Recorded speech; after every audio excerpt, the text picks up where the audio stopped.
3 से 4 दिन ठीक है, हमारे साथ कुछ स्टूडेंट जुड़े हुए हैं, उनके दिमाग में बहुत से सवाल होंगे। हमारे साथ प्रियांशु जुड़े हुए हैं। प्रियांशु, अपना सवाल कीजिए, क्या पूछना चाह रहे हैं, क्योंकि सीबीएसई ने अपना पैटर्न तैयार कर दिया है। मैं यही कहूँगा कि सीबीएसई ने जो अपना फॉर्मूला तैयार किया है वो वैसे तो ठीक है, क्योंकि इससे बेटर और करा नहीं जा सकता था इस सर्कमस्टेंसेस में। बट फिर भी 2 पॉइंट्स ऐसे हैं जो मतलब मेरे को जिनमें प्रॉब्लम है, जो मैं कहना चाहूँगा कि पहला ये कि कई स्कूल्स में 12th के जो प्री बोर्ड्स है और जो इंटरनल है वो ऑनलाइन हुए थे और कई स्कूल्स में ऑफलाइन हुए थे, तो उसमें ऑब्वियसली दोनों में रिजल्ट में डिफरेंस रहेगा। और 11th के जो रिजल्ट रहेंगे वो हर स्कूल का लेवल अलग रहता है पेपर बनाने का 11th का, तो उसमें भी अलग अलग स्कूल्स के बच्चों के अलग अलग मार्क्स आ सकते हैं। ठीक है, आपके सवाल का जवाब मैं ले लूंगा यहाँ पर, क्योंकि हमारे साथ राधेश्याम मेहता जी हैं जो कि प्रधानाचार्य हैं। राधेश्याम जी, जो प्रियांशु ने यहाँ मुद्दा उठाया है, आप इसको किस तरीके से देख रहे हैं और इसका समाधान किस तरीके से होगा?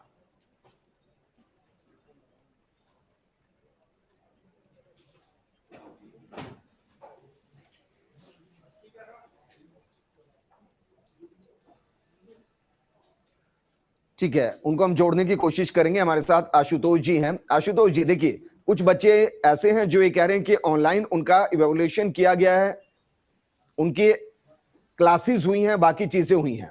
बहुत से बच्चे ऐसे होंगे जो ऑफलाइन इस सब प्रोसेस से गुजरे होंगे, तो उनको 40% का जो वेटेज मिलेगा वो किस तरीके से मिलेगा? एक मिनिमम प्रोग्राम तो बनाना पड़ेगा।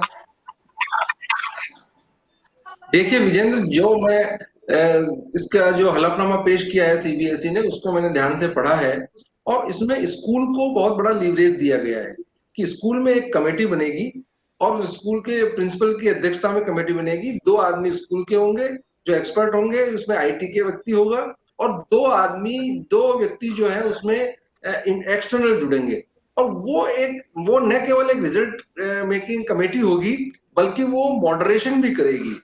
तो मॉडरेशन में ये जो प्रॉब्लम्स हैं उसमें स्कूल का सहयोग जो है बच्चों के लिए बहुत इंपॉर्टेंट रहेगा, क्योंकि मार्क्स 10वीं के मार्क्स है उसमें किसी को कोई प्रॉब्लम नहीं है, 11th के मार्क्स और 12th के मार्क्स। और अभी जो एक समस्या उठाई गई कि किस तरह से हमारे किसी ने ऑफलाइन एग्जाम दिया है, किसी ने ऑनलाइन एग्जाम दिया है, और आपको मालूम है कि जो पिछले साल एग्जाम 11th के हुए थे और इस बार भी जो है इंटरनल एग्जाम हुए, तो कहीं एग्जाम हुए हैं, कहीं एग्जाम नहीं हुए हैं। और चूंकि 12वीं की परीक्षा में बोर्ड की परीक्षा मेन रहती है और इसके इंटरनल एग्जाम को या हाफ ईयरली को या प्री बोर्ड को अधिकतर बच्चे, और खासकर इस कोरोना काल में, किसी ने सीरियसली लिया नहीं लिया, ये अलग अलग बच्चों पर डिपेंड करता है।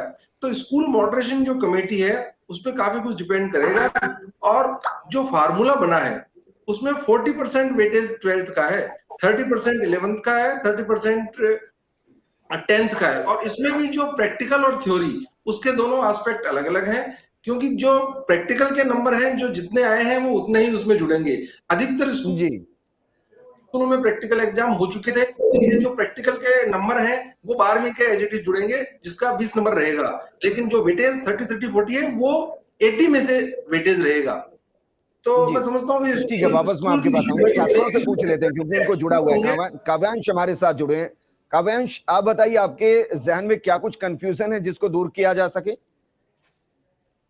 एक ही कंफ्यूजन है, जैसे कि भारत की वैक्सीन विदेशों में क्या बोलते हो वैलिड नहीं है, तो कोवैक्सीन लगा के हम विदेश में नहीं जा सकते। उसी प्रकार इस ग्रेडिंग सिस्टम से हम अब्रॉड एडमिशन लेने के लिए और उसमें पढ़ाई करने के लिए ये वैलिड रहेगा क्या?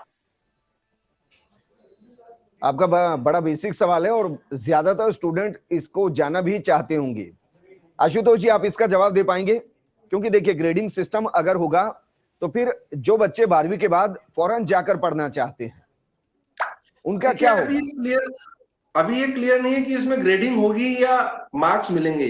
जो फार्मूला है उसमें मुझे लगता है मार्क्स मिलेंगे, और जो 12th की मार्कशीट होगी उसके आधार पर अब्रॉड एडमिशन होंगे, या यहाँ तो अभी सोचा जा रहा है कि एक एंट्रेंस एग्जाम होगा और विदेशों में भी एंट्रेंस का एग्जाम होते हैं, लेकिन वो 12वीं की एक वैलिड मार्कशीट होगी और उससे कोई फर्क नहीं पड़ेगा कि इससे ये नंबर आपको किस प्रोसेस से मिले हैं, जहां तक मैं समझाऊंगा।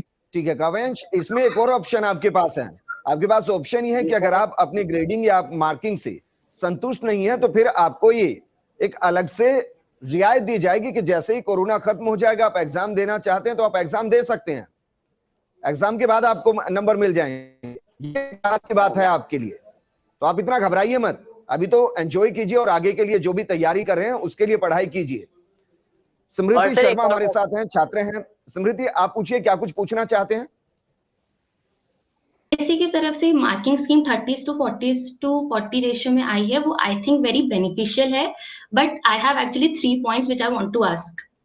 Number one is that there are many students who have not performed that well in class 11th standard because of some reasons like वो अपने entrance exams पे ज्यादा ध्यान दे रहे होते हैं तो स्कूल में इतना ज्यादा ध्यान नहीं जाता है।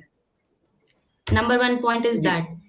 Number two is that जब ये कॉलेज के एंट्रेंस एग्जाम्स होंगे तो बहुत सारे कॉलेज के एंट्रेंस एग्जाम होंगे क्योंकि क्लास 12th का बोर्ड्स कैंसिल हो चुका है, तो जब ये एंट्रेंस एग्जाम्स हो ही रहे हैं तो why not they took class 12th boards exams, वो corona in corona situation. And number 3 is that CBSE has guided us that the students who are not satisfied with their exam results, they can take their exams again.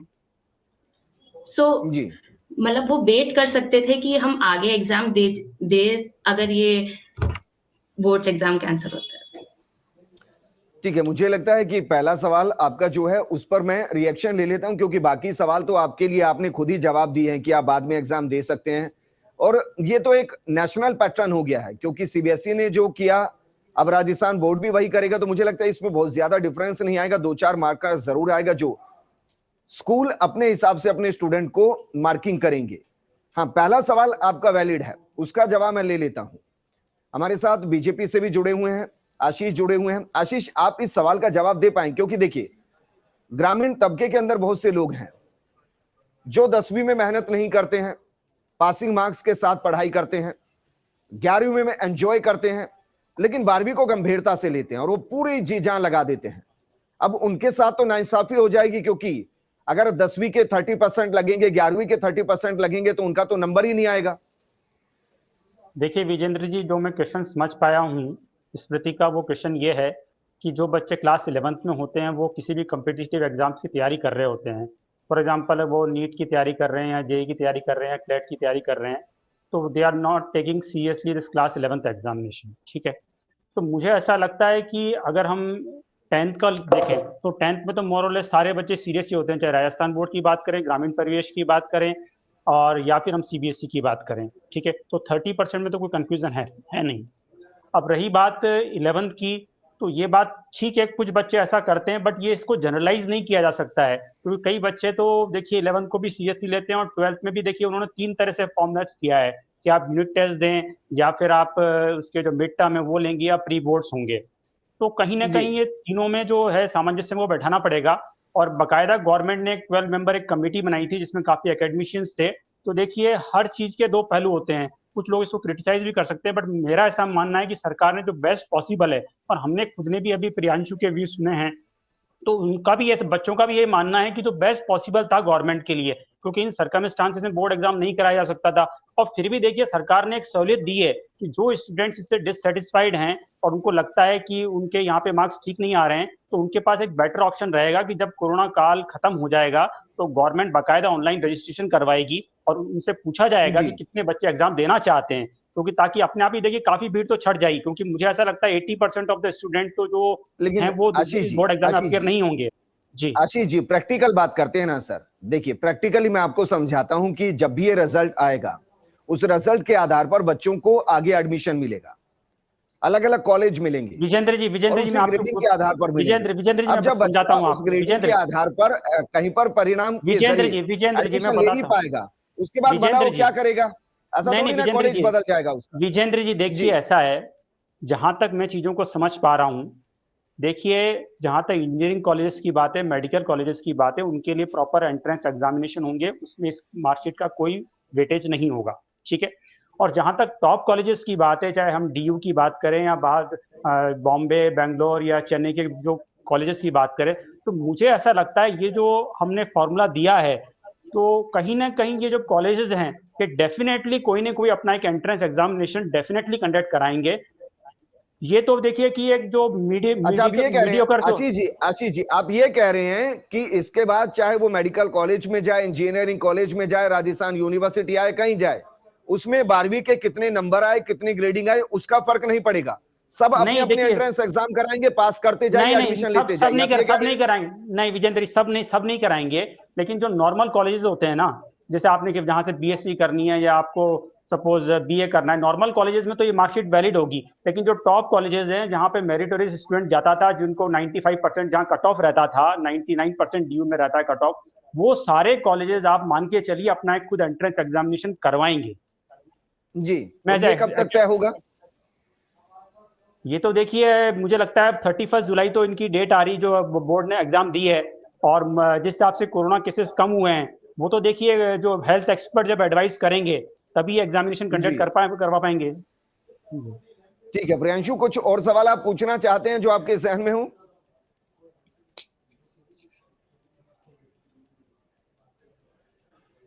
जैसे बात हो रही थी, मैं उसी बारे में कुछ कहना चाहूंगा कि कुछ एग्जाम्स ऐसे होते हैं, एंट्रेंस एग्जाम, जैसे कि मेरे को आर्किटेक्चर का एग्जाम देना है तो उसका नाटा एग्जाम होता है, तो वो एग्जाम जो होता है कॉलेजेस जो लेते हैं उसके बेसिस पे, तो 50% नाटा के मार्क्स लेते हैं, 50% बोर्ड के मार्क्स लेते हैं।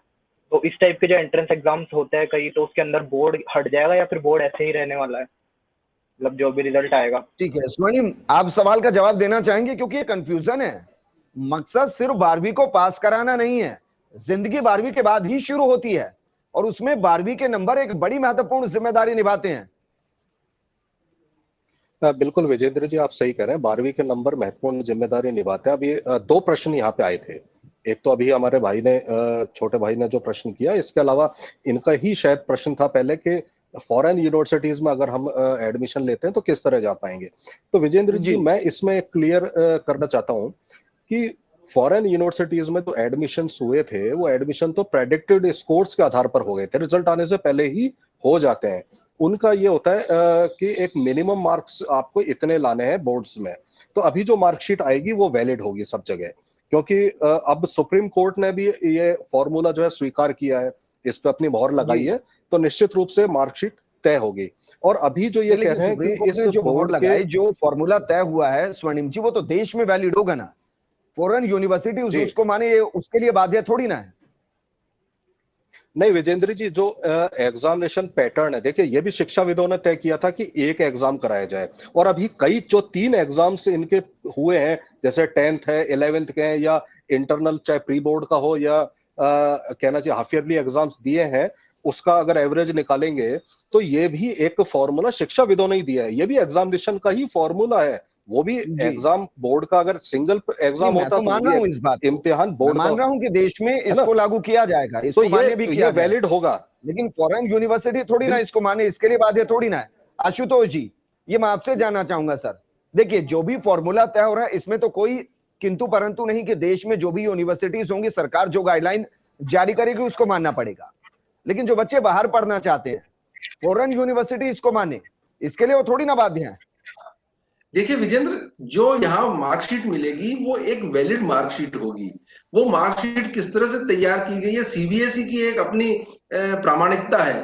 वो मार्कशीट वो अपने इंटरनली किसी फार्मूले से तैयार कर रही हो, एग्जाम करके कर रही हो या किसी फार्मूले से कर रही हो, मैं समझता हूं कि ये जो मार्कशीट है वो सीबीएसई की, गवर्नमेंट ऑफ इंडिया की सीबीएसई सबसे बड़ी संस्था है जो एग्जाम कंडक्ट करवाती है, उसकी वैलिड मार्कशीट होगी, और उसे मैं समझता हूं कि इसकी प्रामाणिकता को लेकर विदेश में या कहीं भी इस तरह की प्रॉब्लम नहीं होगी। जी अच्छा, एक और सवाल का जवाब मैं आपसे ही चाहूंगा। 12वीं के जो नंबर होते हैं उसके आधार पर कॉलेजों की कट ऑफ निकलती है, चाहे वो मेडिकल फील्ड में जाना चाहते हो, नॉन मेडिकल लेना चाहते हो, आर्ट्स लेना चाहते हो, कॉमर्स लेना चाहते हो, वगैरह वगैरह। अब इसके आधार पर आपको लगता है कि कॉलेज उस मेरिट को ना निकालकर एक एंट्रेंस एग्जाम कराएंगे जिसके जरिए सब उसमें पार्टिसिपेट करें और उस एंट्रेंस की एक मेरिट निकले जिसके आधार पर बच्चे एडमिशन लें?